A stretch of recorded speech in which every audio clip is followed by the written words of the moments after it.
War. The word alone is enough to instill fear in the hearts of many.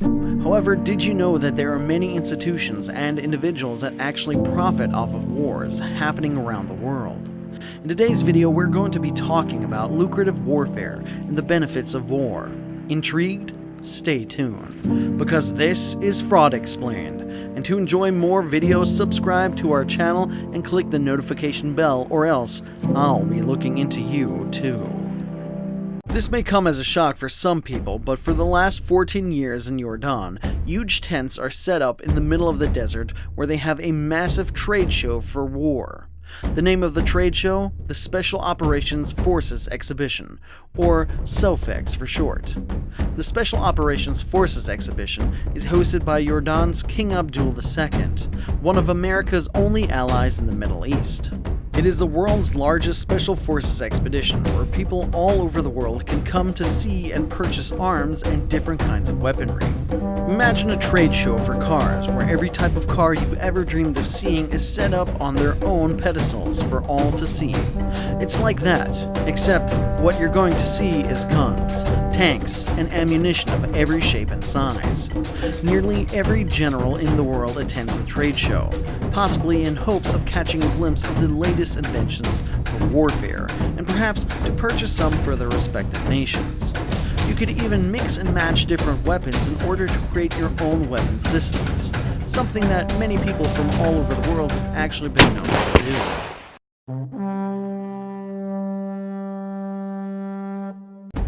At SOFEX, people are not only after buying weapons. Apparently, if you make a big enough purchase, you will be trained how to use your weapons as well. The base in Jordan also features a state-of-the-art military training facility where you can learn how to do all sorts of things related to warfare and combat. You can learn how to fight and use all sorts of different weapons. In Jordan, where SOFEX is held, people have an almost unnerving fixation with warfare, possibly because some of its neighboring countries have been at war for years. The arms program is a coordinated effort between the United States and Jordan, with a military training facility costing about $200 million to set up. It's where people would go to learn about all things combat, and in all possible terrains. You could be trained for the ground, the air, or the water. Take your pick. The arms industry earns roughly around $350 to $500 billion a year, which makes it one of the largest and highest earning industries in the world. Nearly 500 million firearms are being shuttled all over the world to be sent to nations that would purchase them for the purpose of using them for warfare. Because of these numbers, it is safe to say that warfare has greatly contributed to the wealth of the economy. This practice is known as war profiteering. War profiteering is when a person or an institution makes ridiculous amounts of money by selling arms or weaponry to parties who are at war. Keep watching until the end to find out which company made nearly $50 billion selling weapons in 2018. Yes, that's a single year. Selling guns is like selling vacuum cleaners. How exactly do you become a war profiteer? First, you start opening factories where you can manufacture different sorts of arms and weaponry, or even produce soldiers to fight in war. Can you bring me the gun of Lambo? Part 1, 2, or 3. By having products on hand, you would easily be able to supply any of the parties who come knocking at your door, asking for help. Second, you make friends in high places with just enough sway to cause conflict with other parties, preferably high-ranking officials of a nation. You push them just enough for them to be willing to fight against the other party. Third, offer your products or services to either side of the war so that you are able to move your stock. Finally, you just wait until all the money from your weapon sales roll in. You should expect at least a few $1 million. However, is it really all that good? During World War II in the 1940s, nations all over the world had factories that were dedicated to arms production, employed armies, and funded hundreds of infrastructure products without regard to their national budgets, all in the name of war. Military policy had always been closely tied to economic policy, and contrary to what many might believe, some have challenged that defense spending is actually helpful to an economy. Let's dive a little deeper into that. During normal circumstances, the entire economy of the country is primarily oriented to create wealth and meet the demand for people's goods and services. Of course, this changes whenever something radical happens, like, say, a pandemic or a war. Extraordinary events tend to prompt nations to rearrange their efforts and prioritize and focus on whatever issue are the most pressing during that particular point in time. In the case of war, nations are forced to pour their energies and resources into military and defense efforts in order to, hopefully, protect their country and maybe even come out victorious after the fighting stops. There have been countless debates on the impact of war on the economy, with many saying that it's beneficial, while others are saying that it's detrimental. To assess economies, analysts would look at a few key factors: the GDP, inflation, growth rates, and unemployment. These factors are used to see how healthy a nation is, and oftentimes the government makes it their main goal to ensure that these figures look pretty to people who would see them, while sometimes the figures are a little bit far from reality.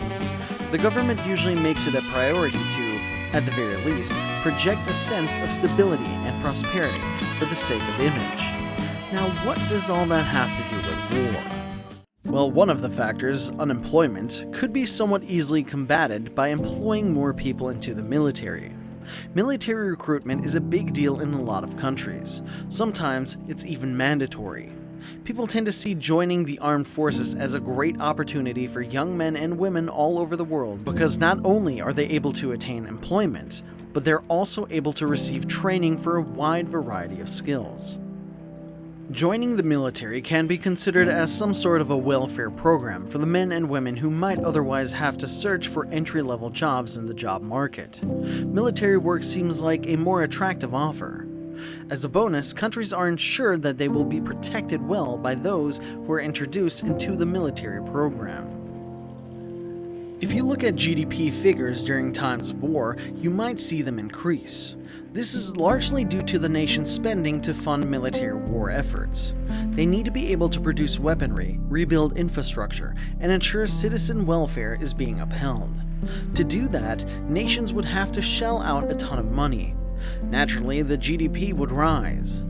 It would even appear, at least on paper, that the economy is thriving. However, the only way you could really judge if something has value to the economy is if it is deemed valuable by your average consumer. Military jobs do not produce any sort of product that could be sold or bought commercially, and so they are not considered as valuable.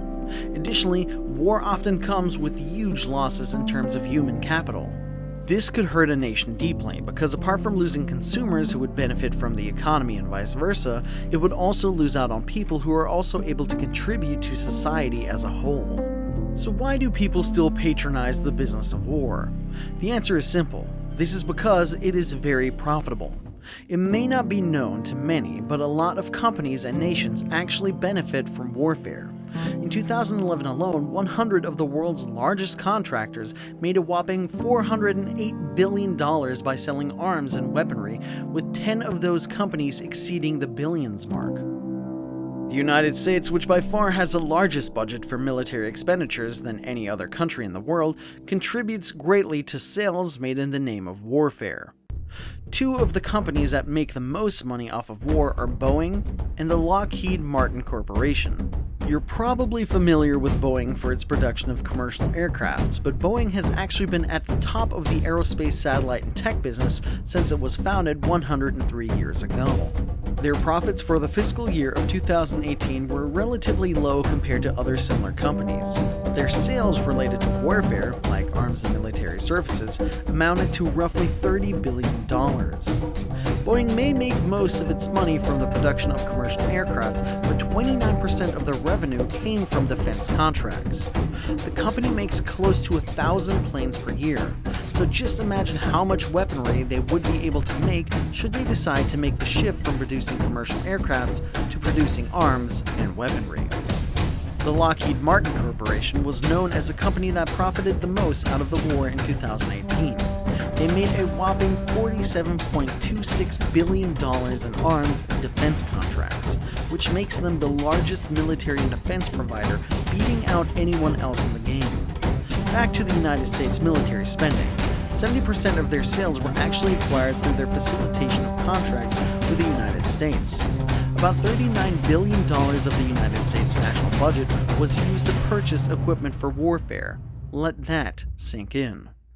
Now, with all that's been said, profiting off of war not only becomes an issue on economics with how much money you're able to make off of it, but it's more so an ethical issue, with questions as to why some corporations are comfortable profiting off of the loss of lives, livelihood, and infrastructure of nations. To quote Smedley D. Butler from his book War is a Racket, "War is a racket. It always has been. It is possibly the oldest, easily the most profitable, surely the most vicious. It is the only one international in scope. It is the only one in which the profits are reckoned in dollars and losses in lives." What are your thoughts on war profiteering? Do you think that people should continue pursuing it? Let's talk about it in the comments section down below. I'll be responding to all of you who comment within the first hour. If you enjoyed watching this video, check out my other video on the $1 trillion story of Amazon to discover how Jeff Bezos, the founder of Amazon, built his company from the ground up and rose to be the richest man on the planet. Stay tuned and stay educated.